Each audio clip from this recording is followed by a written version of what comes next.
So my talk this morning is entitled The Ripples We Leave Behind. There's a Native American story, a legend, that before a decision was made, the tribe would come together and they would tell them, we need to consider to the seventh generation how our actions are going to impact them. And why did they do that? Because what we do and how we treat one another continues long after we've left this world. And when we do leave this world, it won't be our possessions that remain. It's not going to be our bank accounts or what even the world tells us is important. Sooner or later, life asks a different question of us. And often those questions arrive unexpectedly, sometimes through loss, sometimes through disappointment, sometimes through what Dante called the dark forest.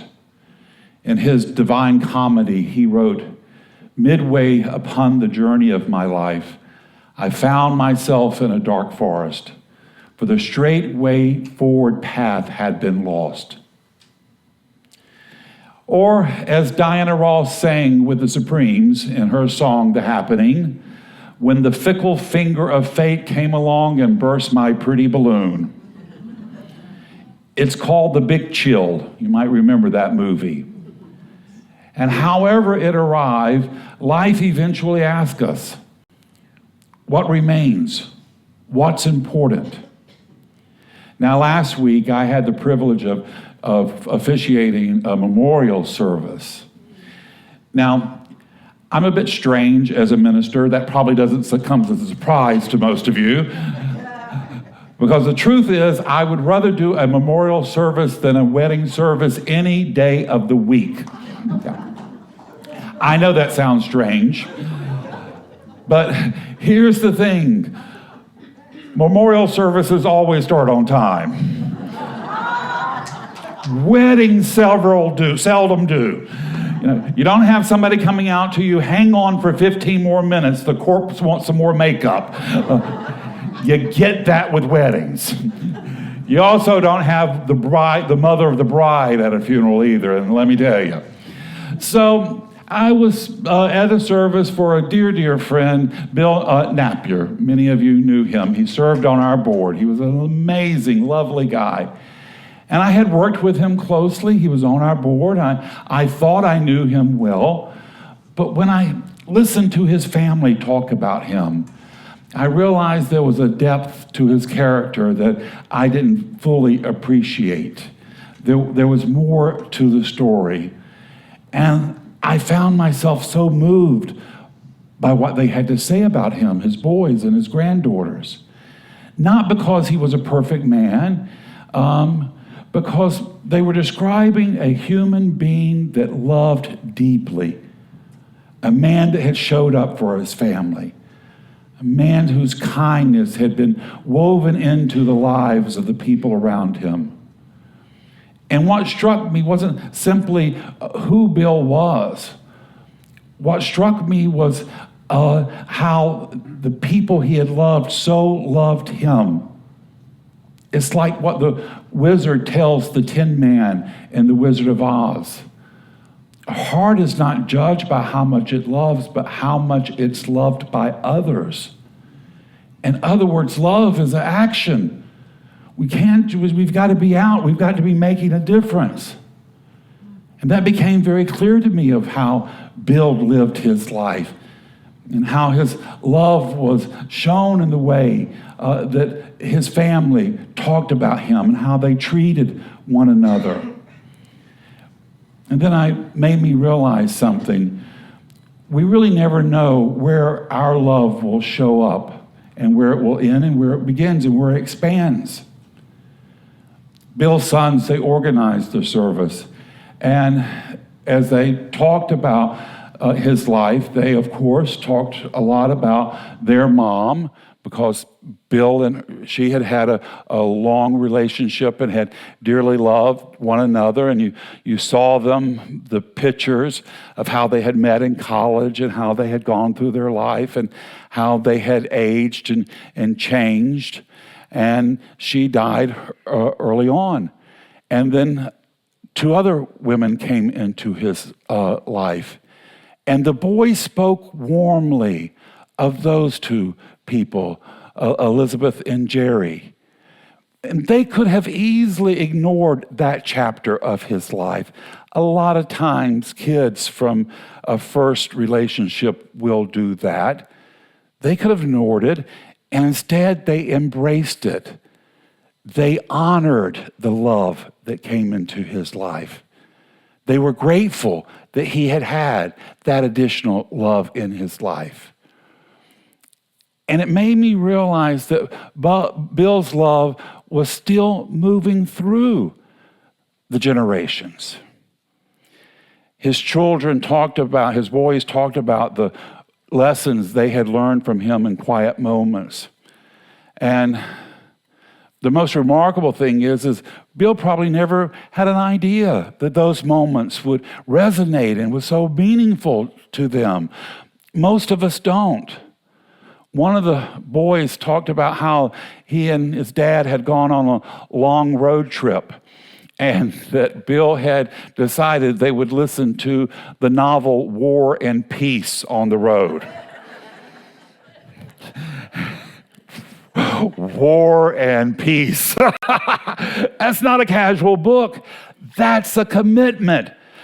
To make it through War and Peace, you need a Russian winter. You need to be held up in a cabin somewhere with wolves circling around. I mean, that's tough. But that's what his sons were talking about, their favorite moment. Think about it. Not a grand achievement, not major, purchase, not some dramatic moment, a road trip, an audiobook, a time sharing. We seldom know what words we say to a loved one is going to have an impact. What acts of kindness will become a treasured memory. What expressions of love are going to live on past us after we're gone. Bill probably never imagined that a simple act of kindness, a lesson taught on a road trip with Leo Tolstoy, would have an impact. The truth is, none of us ever know which moments really matter. The conversation on the porch, the encouraging word, the act of forgiveness, the decision to show up one more time, we don't know. But life does. Life does. And Bill changed his family for good. They also happened to read letters from the granddaughters. And one of the granddaughters has made a transition from male to female. And she talked about how much her granddad had supported her. And that he never, the moment she made the decision, he was behind her. And he quickly switched over names and pronouns. Now, she was not there, and she had just sent a letter. And what I was so enraptured of was the fact that these guys, they got up there and they read that letter proudly. They could have easily just kind of slipped that in the background.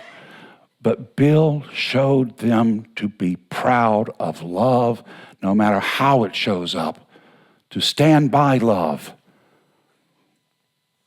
Last week I talked about the rabbis who had come to St. Augustine and the civil rights movement. Now, the reason they had come to St. Augustine was because there had been so much violence here. There was a children's march into the city. And the reason the children marched was because the adults knew if adults marched here, there would be so much violence that they would be dead. There'd be people killed. So they thought, well, if we march the teenagers, maybe that can break some of the hostility. A friend of mine, he's no longer with us, Reverend Stafford from Mount Moriah Church, he had participated in that march from Lincolnville down to Constitution Plaza. He told me before they began that they lined them up in groups And he said, they told them, they said, you hold on to the shoulder and the person in front of you. You keep your head down and don't stop. No matter what's happening, don't start. Keep walking. And they knew that an angry crowd was waiting on them, but they marched on. Many of those young people, they weren't even old enough to understand the significance of what they were doing, but they marched anyway. They couldn't have possibly known that more than 60 years later, people would be telling their stories. When Dr. King, he called for support from religious leaders, 16 rabbis came. And they knew that they were coming to a hostile environment, and indeed they were arrested. It became the largest arrest of rabbis in American history. From the jail, they wrote out, "In the battle against racism, we have participated here only in a small skirmish." Think about it. They believed they were only participating in a small skirmish, a moment, one demonstration. They had no idea that something larger than themselves was being created. They had no idea that a ripple of that day would be moving forward in history even 60 years later. There's a line from one of my favorite songs, and it says, "Solid stone is just sand and water and a million years gone by." What we think won't change can change. Even the things that seem permanent can give away to a better knowing. Sometimes it's the small things, a march, a prayer, a kind word, an act of courage becomes the thing that endures. 60 years later, we're still talking about the rabbis. Their courage has become part of this story and history of our city, and part of the story of this nation, part of the story of the human spirit. If you had told those rabbis that decades later that a New Thought minister would be standing here in St. Augustine sharing their story, they wouldn't have believed you. They could not believe you. They would not have been able to conceive the changes that have come. They had no idea how far the ripples of their actions would travel through the pages of history. That's what struck me at Bill's memorial service. History remembers the rabbi. Families remember people like Bill. But the principle remains the same. Life continues, courage continues, kindness continues. The ripples continue long after the stone has disappeared between the surface of the water. The poet Mary Oliver, she said, "Tell me, what do you plan to do with your one and precious life?" Precious. What are your plans? To stand up and to speak your truth, to become the person that Spirit knows you to be. Because that's what you're here to do. And until you do that, until you let go of your fears, your doubts, your would've, could've, should'ves, until you let go of that stuff and stand up and speak your truth, to become the person that Spirit is calling to you, all of creation won't be complete. All of creation is waiting on you to stand up and to rise up and to be that action of love and compassion. I think the answer is sometimes more simple than we imagine. To have a purposeful and meaningful life, just we're here to love deeply, to show up fully, to be kind, to be present, to tell people they matter where you see them, to let the people know in your life how important they are. The world teaches us to measure success by what we've accumulated, but Spirit sees success differently. Spirit asks us, did you leave more love than you found?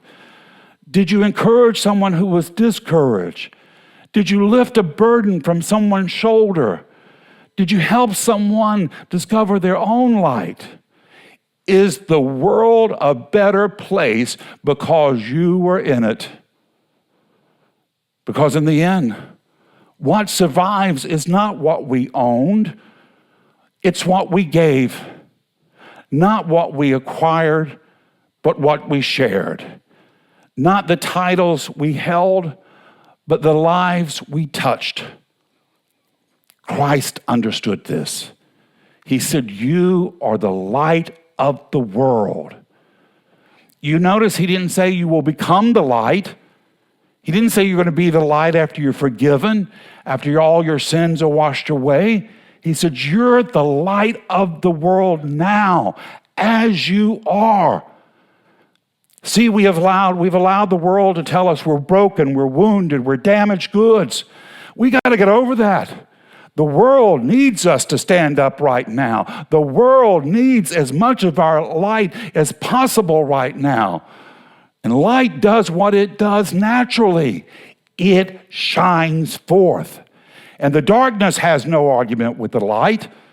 Where do the shadows go when the dawn appears? They flee into the nothingness from which they came. And so will the anger of this world. So with the confusion of this world. It will flee into the nothingness from which it came when we shine the light of our loves out to it. We're here to do something amazing. We're here to illuminate this creation. And we will be powered by a source greater than us. A candle never burns out. The light continues from one candle to another. And this is so is with every act of love, every act of compassion and forgiveness. Nothing is lost. The ripples continue. And perhaps this is one of the greatest spiritual truths of our lives. We don't have to change the entire world. We simply have to throw the stones of our love and joy into the waters of life, and Spirit will do the rest. Long after we're gone, the circles will continue to move out, touching shores we will never see, blessing lives we will never know, and someday, when our own story is told, may it be said of us what was said about Bill.